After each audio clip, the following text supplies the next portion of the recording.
All right, let's get going. Thanks everyone for joining and welcome to our monthly webinar series for the National Park Service's Connected Conservation Initiative. This is Brian Fainer and I'm with the Park Service and help support the effort. As most of you know, our Connected Conservation webinars focus on how NPS staff and partners can use various tools and strategies to conserve NPS resources at the landscape and seascape level. We host a webinar at least once a month, and you can find recordings of past webinars in our internal Park Service Connected Conservation Toolkit, which is accessible to all Department of Interior employees and also the Network for Landscape Conservation website. And that's the place to go for non-NPS folks. The webinar series is open to other feds, NGOs, and partners. And as such, please feel free to forward our webinar announcements for future webinars to others who may find them useful. In the chat box in the bottom right of your screen, you'll see, again, links to our internal toolkit and the Landscape Network for Landscape Conservation website. Also on the right tab, you'll see a questions tab, and that is the place to go to plug in questions throughout the presentation. Following the presentation, we'll review those questions, and we'll facilitate a Q&A for our presenter with those that are submitted.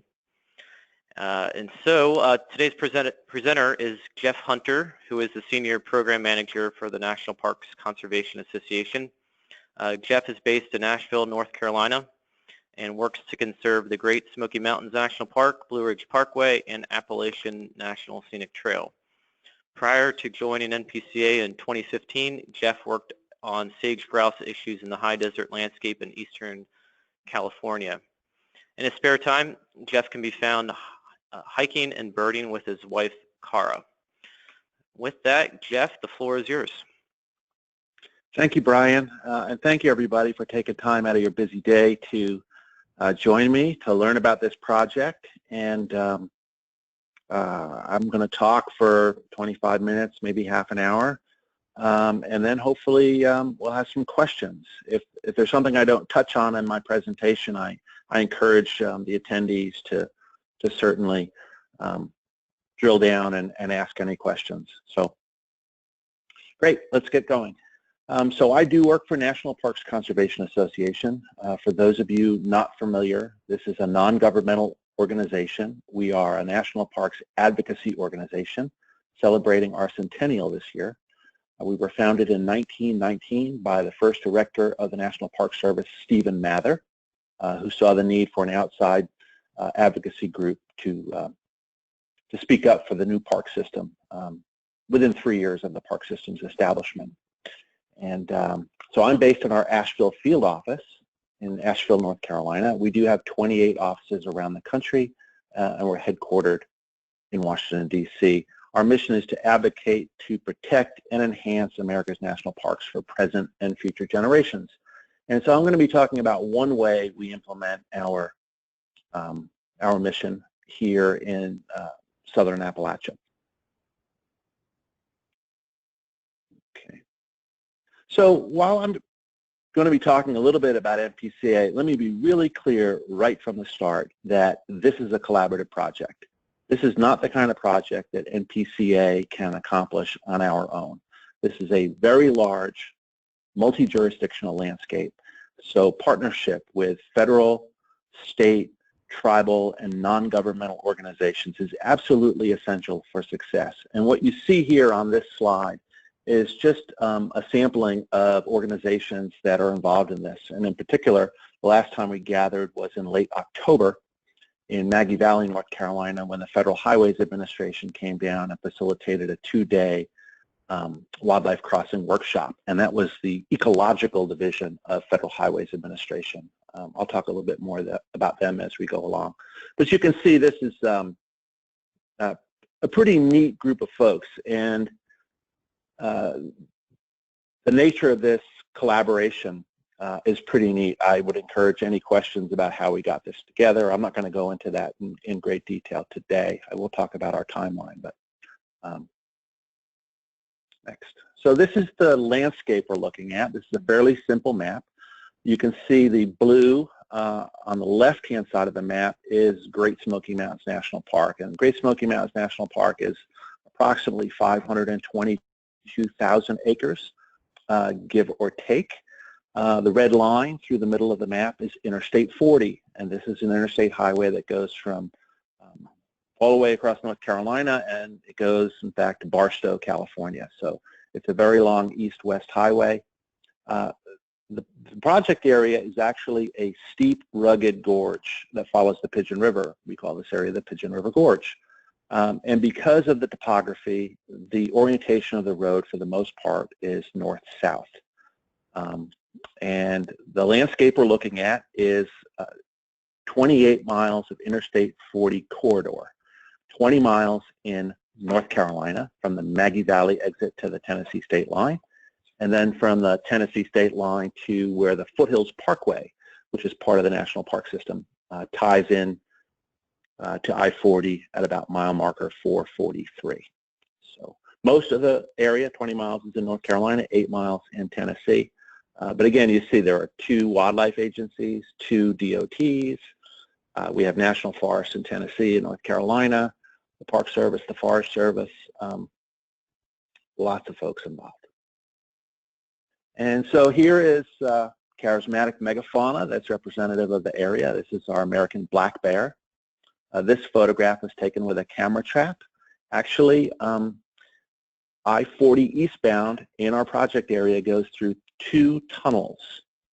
And what we call the eastbound partial land bridge, this camera was set on top of one of the tunnels. If you drew a line down from this bear, you'd probably end up right in the middle of I-40. So the road is actually running under this bear right here. And so this animal was photographed in June of 2018. This 16-second video is going to show you pretty quickly both the public safety issues and the issues for wildlife. It was photographed in August of 2018 by Susan Detweiler. She just happened to be driving the corridor on a Sunday afternoon at 2:30, and traffic was at a full standstill on I-40. Let's take a look. Now notice westbound traffic is completely stopped. So this female and 2 cubs went, and here comes the straggler. There's 1 in every group. So that shows you very clearly what the issue is. And we have significant black bear mortality in this corridor. We also have another critter on the landscape that we're concerned about, and we're trying to be proactive about. And I'll go into that. So here you see the consequence of a lot of the crossing attempts. What we have right here is a concrete barrier. The concrete barrier where that video was shot was fairly low, but in many parts of our project area, that barrier is 5 to 6 feet high. That's a death trap for cubs. Adult bears can often get over, but cubs just can't, and they end up in the road, adults separated from young, and this is often the consequence. And this is what we're trying to address with our project. So I-40 in the Pigeon River Gorge was opened in 1968, just 51 years ago. Now, needless to say, the wildlife in this area did not evolve with an interstate highway cutting across their habitat. When the roadway was opened in 1968, this critter, elk, had been long extirpated from the landscape. In 2001, 2002, elk were reintroduced to Great Smoky Mountains National Park after a more than 200-year absence. The herd is growing. The herd is now on both sides of the interstate. They've expanded beyond park boundaries. And so I believe I know of 3 elk that have been hit on I-40 and killed. It's not a huge issue right now, but we're trying to get in front of it before it is.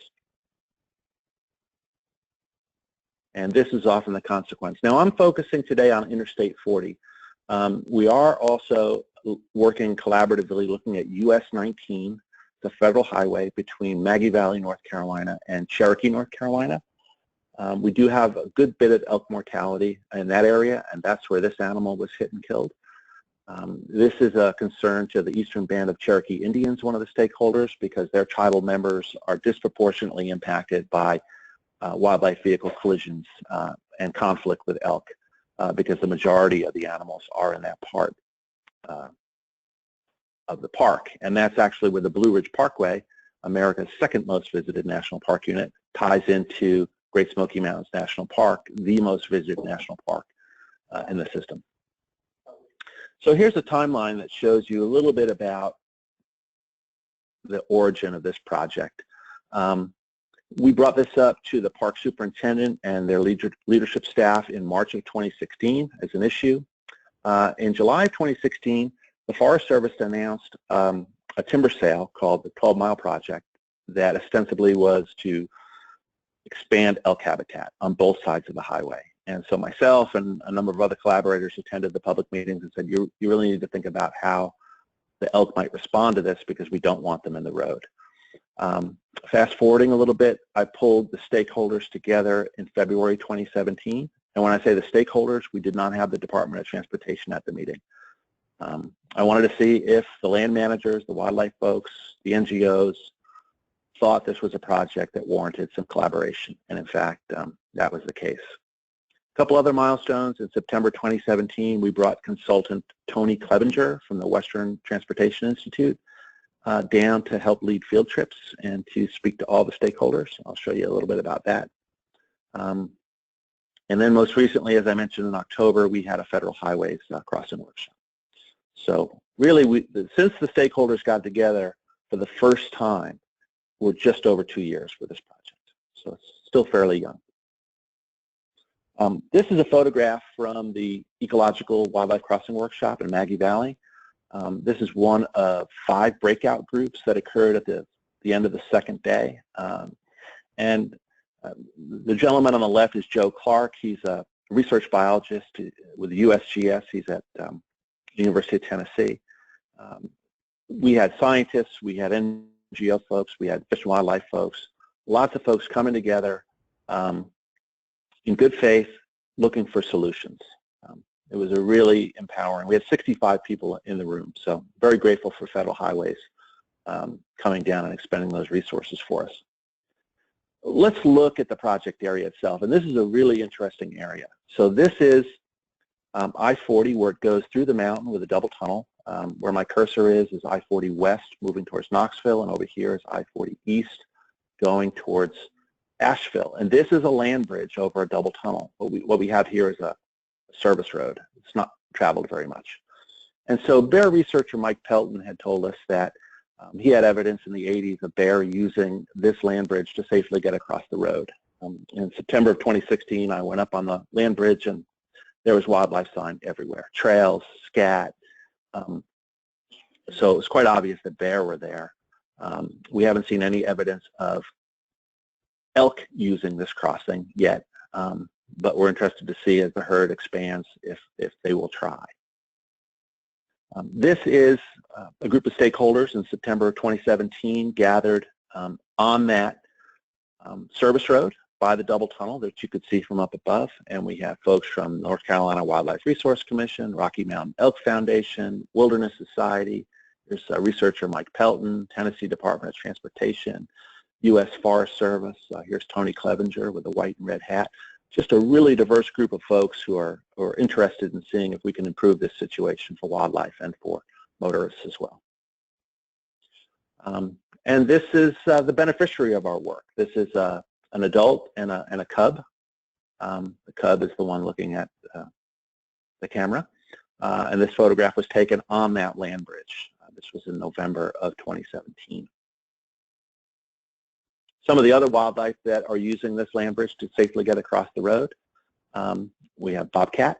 This beautiful bobcat actually has snow on its head on a 0-degree day, January 4th of last year. And this chupacabra, actually it's a melanistic coyote, a little bit mangy, but you don't see all that often. And in fact, if you zoom in on this picture, this animal's pelt is covered in blood. It had obviously just killed or fed on something.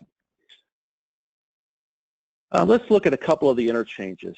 This is Waterville Road. It's in Tennessee, just across the state line. What's significant about Waterville Road is the Appalachian National Scenic Trail comes out of the park into the forest and crosses under Interstate 40 here. Early on, we had whitewater rafting guides who run the Pigeon River here tell us that they'd see elk on one side of the highway one day and the other side of the highway the next day, and they weren't sure how she was crossing. We had anecdotal reports of guides seeing elk walking across this bridge here, of elk along the riverbank here, and elk grazing underneath the interchange. So that was all interesting information. This is one of the locations that the stakeholders gathered to look at the situation, and that's the beauty of bringing someone like a Tony Clevenger down who has consulted and worked on wildlife mitigation projects all over the world. This is a cow elk on the shoulder of I-40. This is in Tennessee and near Hartford, Tennessee. And this photo was taken by a whitewater rafting guide. And this is an animal that was seen on one side of the road one day, one side of the road the next day. And this behavior,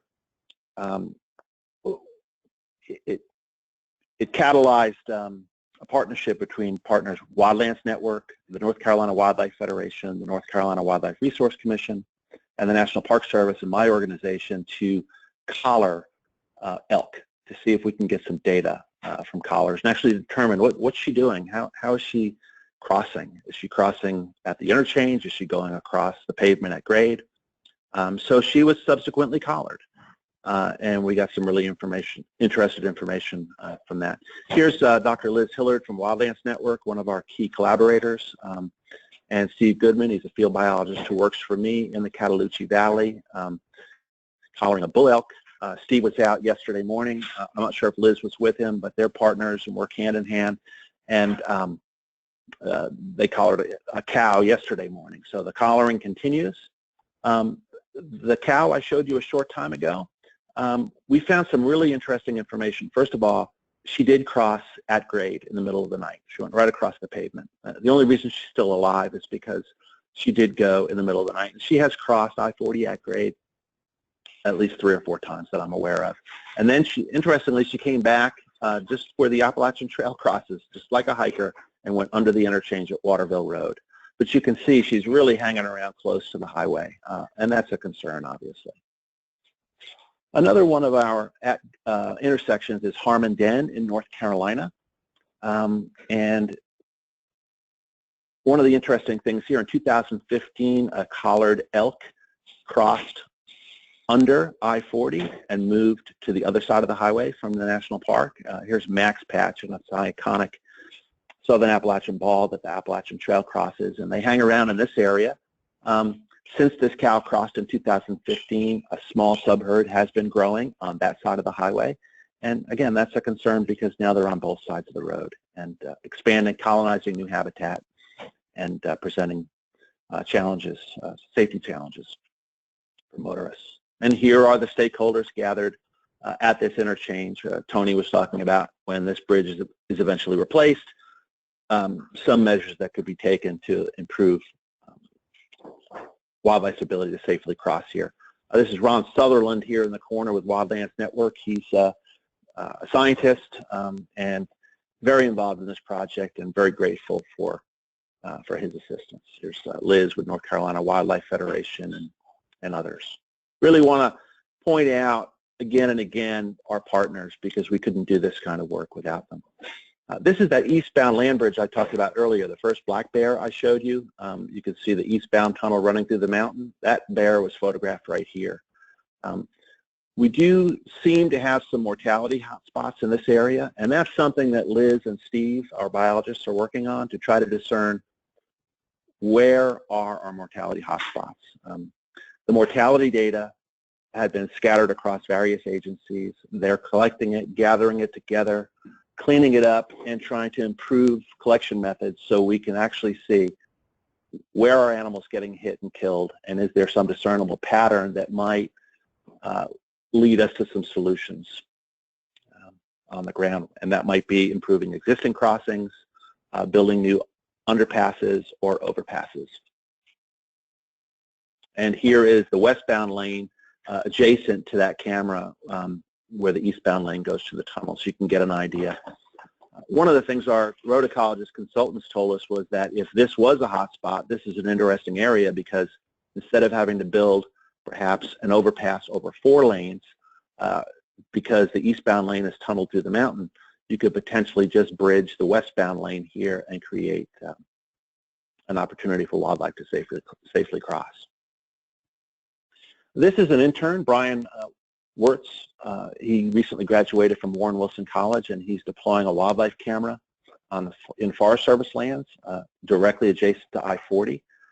This is something we were doing early on just to try to gather data on wildlife movements.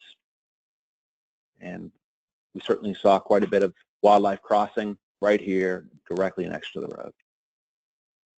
This is one of our stakeholders. This is Kim DeLozier with the Rocky Mountain Elk Foundation. And Kim and I are hovered over a map on the hood of his truck. Some of you may know Kim if you work for the Park Service. He retired as a supervisory wildlife biologist in the Smokies, I believe in 2011, give or take a year. And shortly after he retired, he was hired by the Rocky Mountain Elk Foundation. Kim helped oversee the reintroduction of elk in the park, so the Elk Foundation wanted to bring his expertise on board, and we're working with him. On this day, we were deploying some wildlife cameras in some Park Service property adjacent to private lands. Kim had a relationship with some of the private landowners, and so we headed from here up to a property. This is some of the data that we gathered from the cameras that were deployed on that day. We found a cow and a calf elk within about a mile of I-40. This was the first evidence in this area of camera trapping that we could see there were some travel corridors that brought wildlife close to the highway. So this is a tract of land that Kim and I and several other folks got up to deploy cameras. This was privately owned. It still is privately owned, in fact, the Stevens Creek tract. The land over here on the right-hand side, forested land, is National Park Service property. And when we got up here, this 147-acre tract was for sale. There was some talk about a private buyer coming in and putting in a hunting concession here on the boundary of the park.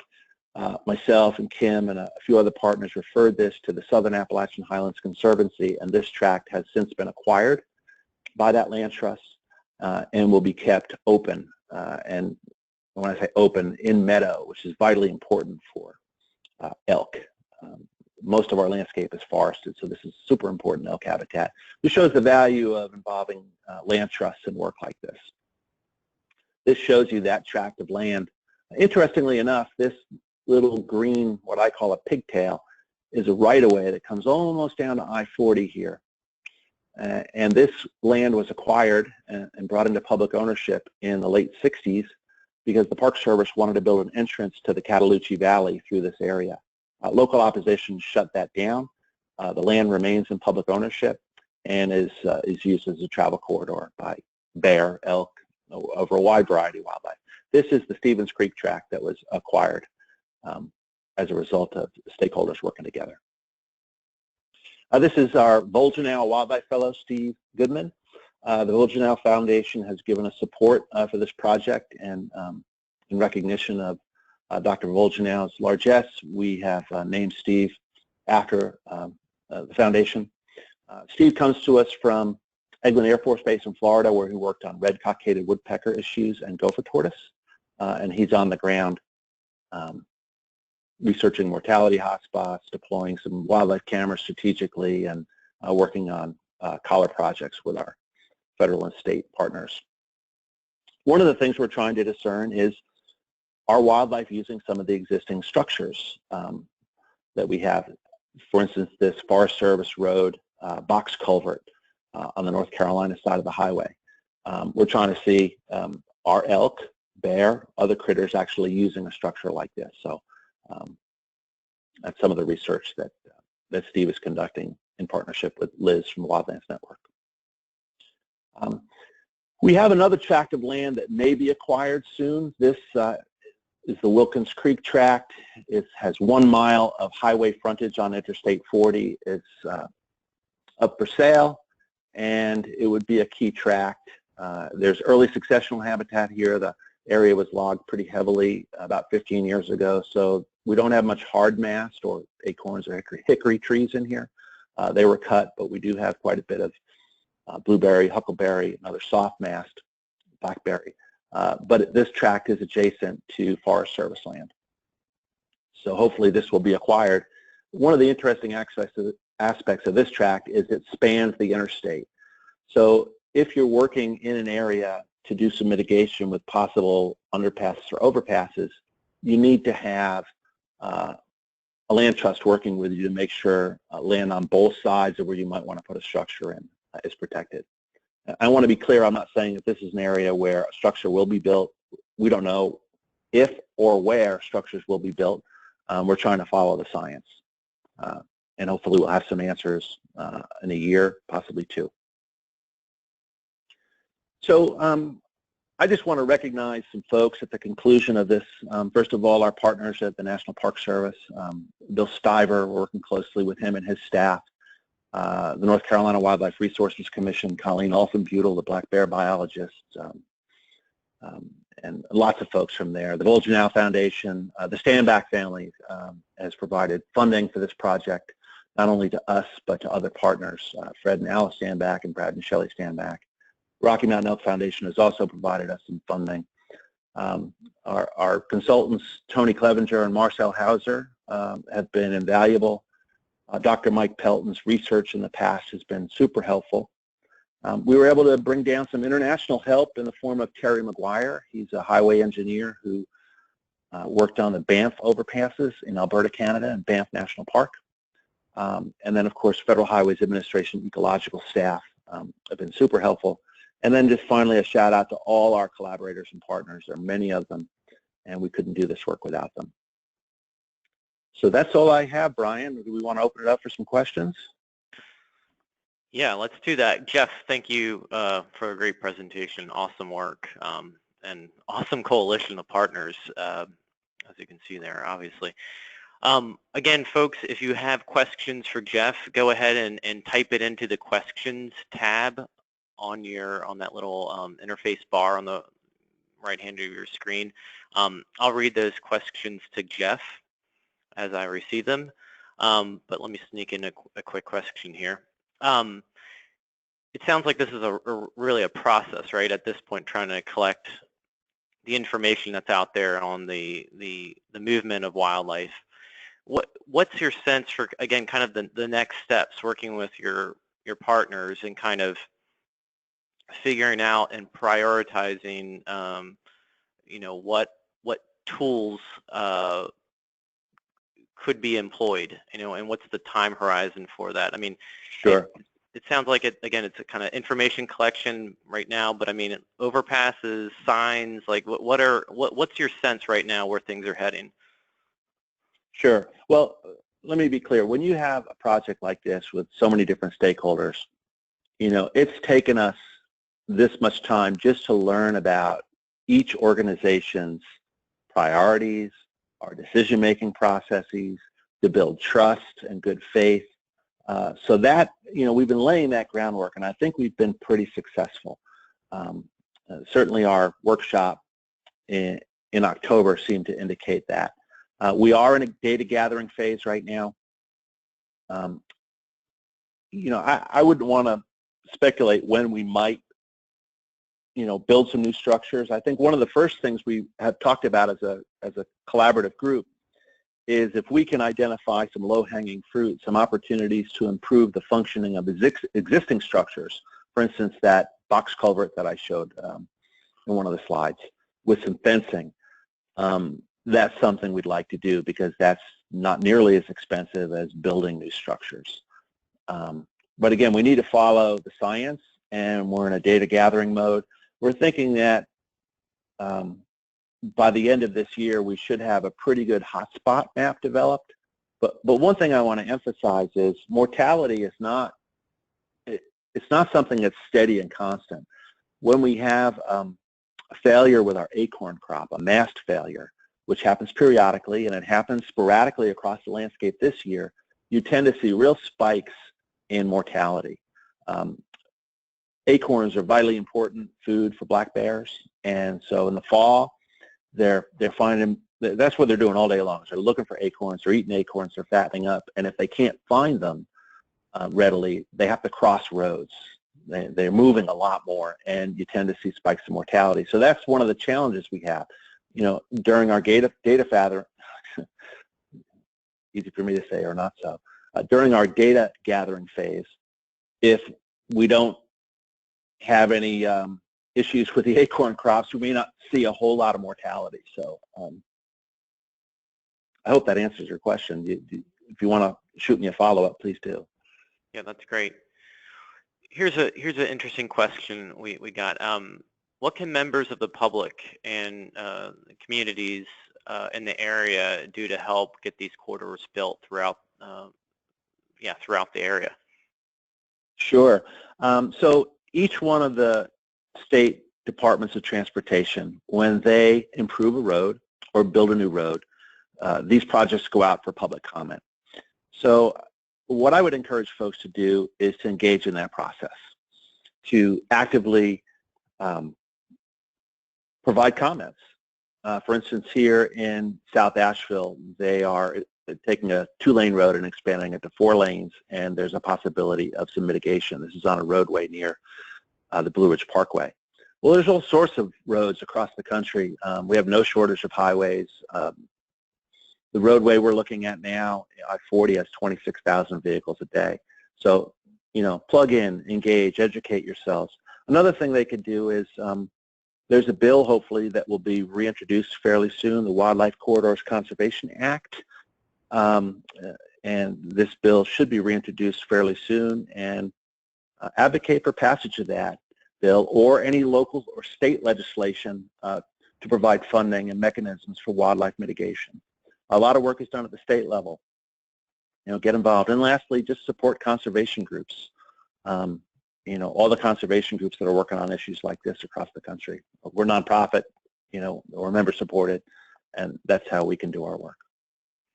Here's a related question. What do you see as the challenges for implementing, you know, future mitigation if it's wildlife crossings, et cetera?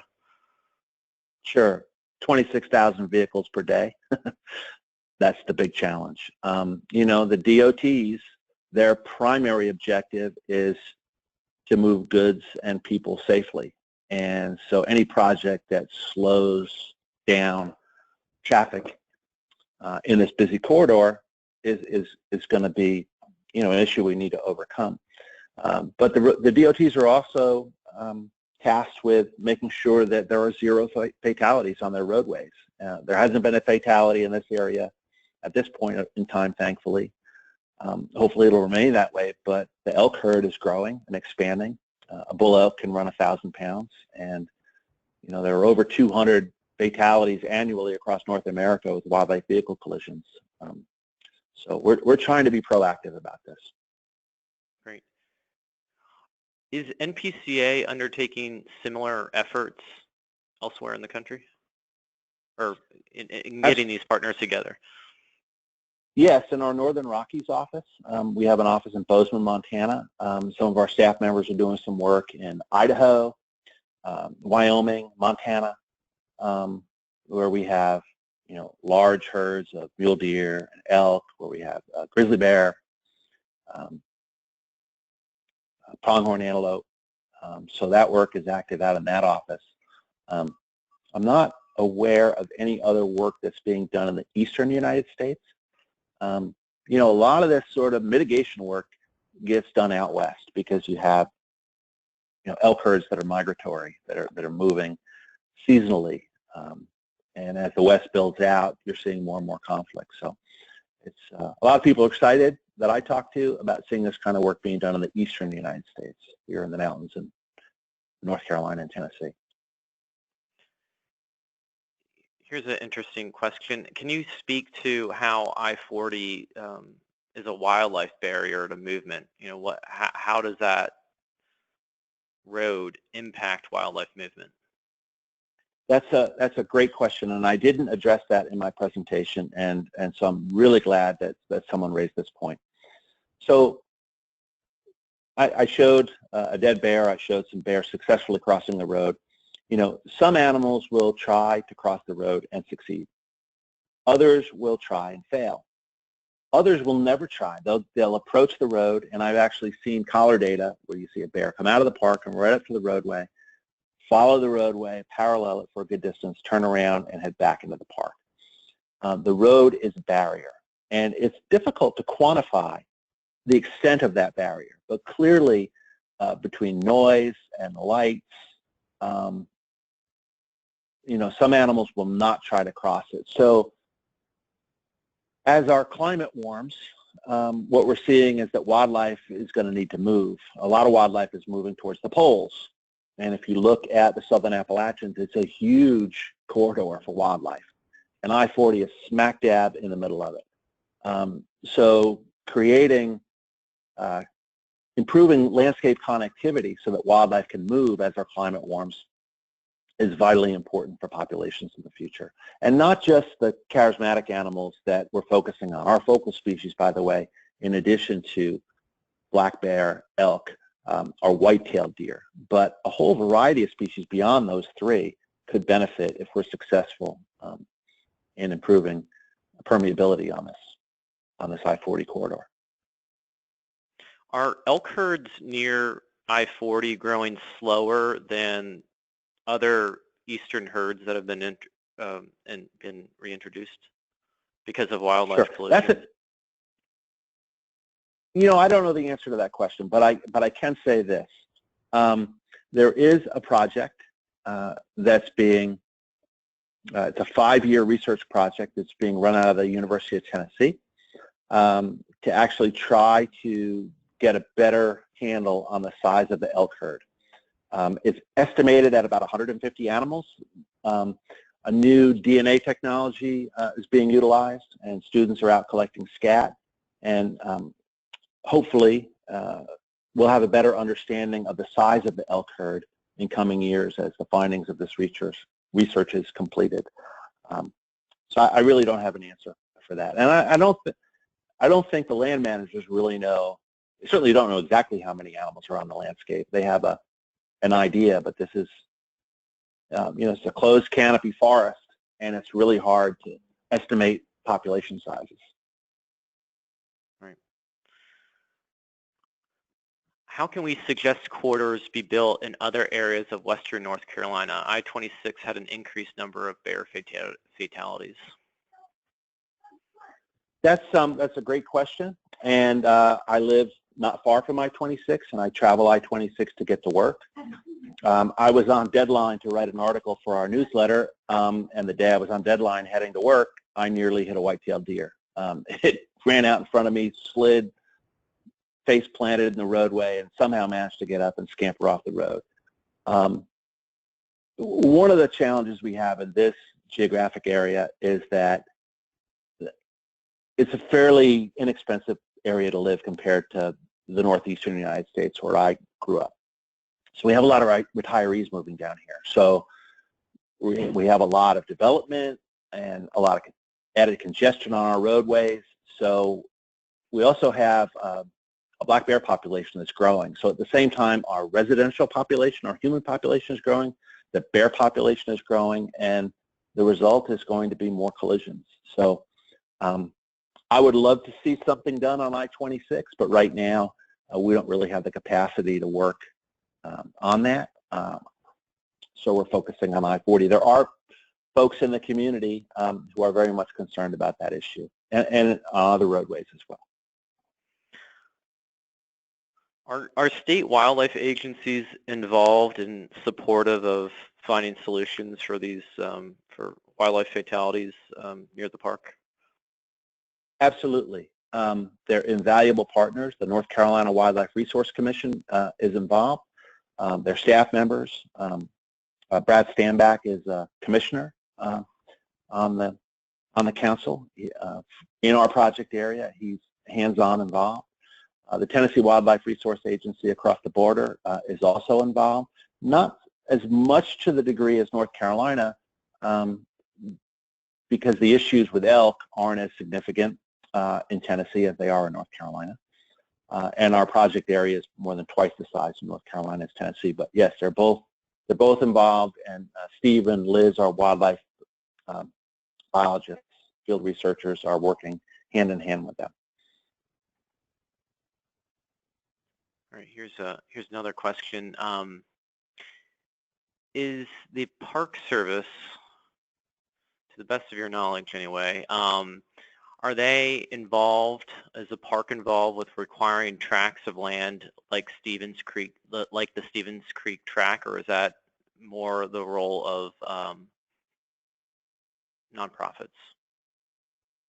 So the Stevens Creek tract is privately owned by a land trust right now, and they don't have the Park Service does a great job. They're underfunded, they're understaffed. I mean, $11+ billion deferred maintenance backlog. The Park Service has its hands full within the boundaries of the park. I am so grateful that they are expending some resources, mostly in the form of staff time, to work with us outside the park boundary on this issue. But in terms of, protecting land outside the boundaries of the park, that work couldn't get done without conservation organizations like the Southern Appalachian Highlands Conservancy and other groups coming together looking for solutions. Great. Do you find that I-40 is more of a detrimental barrier because it affects on migration in light of climate change, or is it affecting the genetic health of the species within the wildlife corridor? So my understanding is that we don't have any genetic bottlenecks in this area. The black bear are doing just fine. The Wildlife Resource Commission would like to see the population stabilize a little bit. It's growing. Right now, we have a lot of conflict in the city of Asheville. We have an urban bear population in Asheville, and lots of conflict with residential folks. I'm not sure about the elk. This research project that's trying to get a handle on the population size should tell the tale, but I'm not aware of any genetic bottlenecks. Was there a second part of that question that I missed, Ryan? Let's see. Yeah, I-40 is more of a detrimental barrier because of its effects on migration in light of climate change, or is it affecting genetic health? So yeah, climate change. Do you see that playing a role? Absolutely. I don't know how climate is going to affect our mast production moving forward. How is the health of the acorn crop going to do as a result of climate? Last year we had an incredibly rainy year, and I've heard some say that's the reason why acorns did poorly. I don't. That's anecdotal. I frankly don't know if that's the reason. But there is a lot of concern. There's a lot of uncertainty. And let me emphasize that there are some values at play here. So you have wildlife conservation, you have safety, you have cultural values as well, whether you're talking about bear hunters who value the bears, or the Eastern Band of Cherokee Indians who find bears to be sacred, or other cultural values at stake. But there's a fourth value here, and that's the economic value of these wildlife, these animals. Adjacent communities to the park are dependent upon tourism for their lifeblood, for their economies. So what is a black bear or an elk worth to the local economy? You don't often, sometimes you'll see economic data quantified in terms of crash data. What is the cost of a collision with a vehicle and an elk, or a white-tailed deer, or a black bear? Well, what is the loss to the local economy when you lose an elk to a wildlife vehicle collision? So I just wanted to share that there's more at play here than just safety and wildlife conservation issues. It's a pretty complex issue. Great. And real quick, folks, we're going to wrap up here shortly, but I entered into the chat box registration links for our next webinar on, let's see, let me go up here. April 17 at 3 o'clock, and the Trust for Public Land will be presenting. And then also, it's kind of a part two, really, to Jeff's presentation today. We're going to have some folks with the Federal Highway Administration talking about the ecological initiative, and that's taking an ecosystem approach to developing infrastructure projects like roads. So actually on that, Jeff, do you want to, how does this project kind of fit into that ecological initiative? Sure. So I reached out to Federal Highways because this is a interstate highway and it involves Tennessee and North Carolina. So Federal Highways, really they helped us first and foremost as facilitators and conveners, bringing folks together. That's what my role is primarily, is a facilitator and a convener. I'm not a wildlife biologist. I'm not a land manager. I bring people together and look for common ground and common solutions. And their expertise at understanding how departments of transportation plan, how they speak, how they communicate, their jargon. Ecological was really beneficial in bringing together the wildlife biology community. Those folks work in probability often, and engineers from the DOTs, those folks work in certainty. And so sometimes they talk past one another. And ecological really helped to bridge some of those chasms between organizational priorities and bring people together and get them talking and sitting around maps and looking for solutions. So they're valuable partners. Great. Well, we're lucky to have, we thank you, Jeff, for all your work helping the park wildlife, or the wildlife in general that are going in and out of the park down there. And yeah, this ecological initiative is really exciting too. So there's a lot to learn with all of these efforts relating to wildlife connectivity and protecting and conserving park resources. So thanks again, Jeff, for kind of initiating or reinitiating this conversation for 2019. We've had, as folks may recall, we've had a couple of webinars, I think, looking at roads, and its effect on park resources, mostly wildlife. But it's a big issue, obviously. So yeah, more to come on this. So Brian, Jeff, yeah. If I could encourage folks, I don't know if my slide is still up with my contact information, but if people want to contact me, by all means, please do so. My phone number, my email is there. And the last thing, I just want to follow up on a question from earlier about what can folks do. And so our federal agencies are really challenged and underfunded. And one thing that the Park Service folks can't do that I can do is encourage citizens to reach out to their congressional representatives and ask for increased funding for our national parks and for our Forest Service folks too, because they're hard-pressed to manage these important public lands with current budgets and current staffing levels. So. Well, thanks again, Jeff. Okay. And thanks everyone for attending, and I look forward to hopefully having you all attend future webinars for the Park Services Connected Conservation webinar series. Have a great rest of your day, everyone.